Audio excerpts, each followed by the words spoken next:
বাংলাদেশ হ্যাঁ রোহিঙ্গা রোহিঙ্গা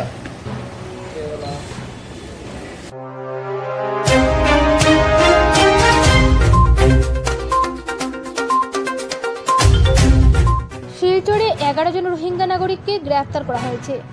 মঙ্গলবার সকাল 10টায় শিলচর তারাপুরের কালীবাড়ি রোডে অবস্থিত কালীমন্দির সংলগ্ন এলাকা থেকে পুলিশ 11 জন রোহিঙ্গা নাগরিককে গ্রেফতার করে। তারা সকলেই হায়দ্রাবাদ থেকে শিলচরে এসেছিলেন। তারা তারাপুর কালীবাড়ি রোডে প্রবেশ করে এবং ভাড়া দেওয়ার জন্য বাসা খুঁজছিল। তখন স্থানীয় লোকজন সন্দেহ করে এবং বজরং দলকে খবর দেয়। খবর পাওয়ার সাথে সাথে বজরং দলের সদস্যরা কালীবাড়ি রোডে পৌঁছে তারা থানায় খবর পাঠায় এবং পুলিশ তাৎক্ষণিকভাবে এলাকায় পৌঁছে 11 জন রোহিঙ্গা নাগরিককে গ্রেফতার করে।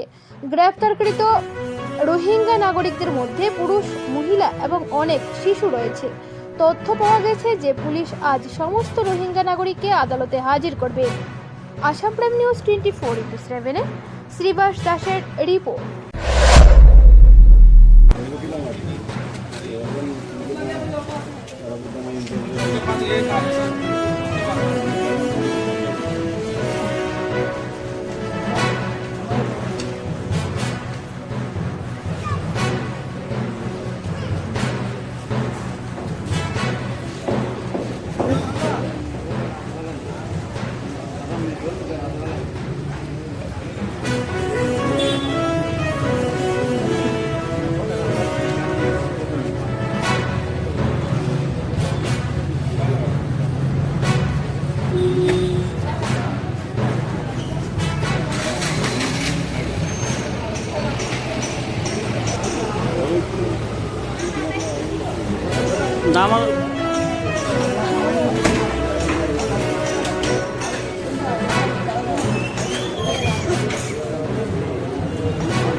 হ্যালো হ্যাঁ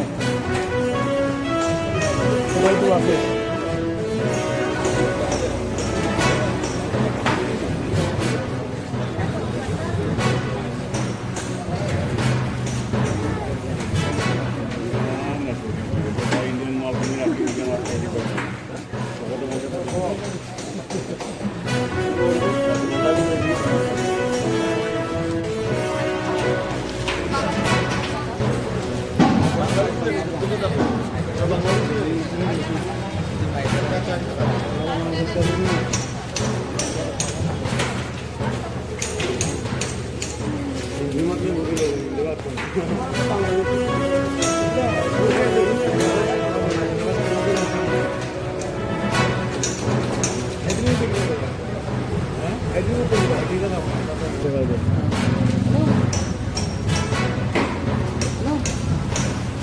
ট্রেনে উঠতে আসলো গিয়ে নাকি ট্রেনে মারতে আসলো।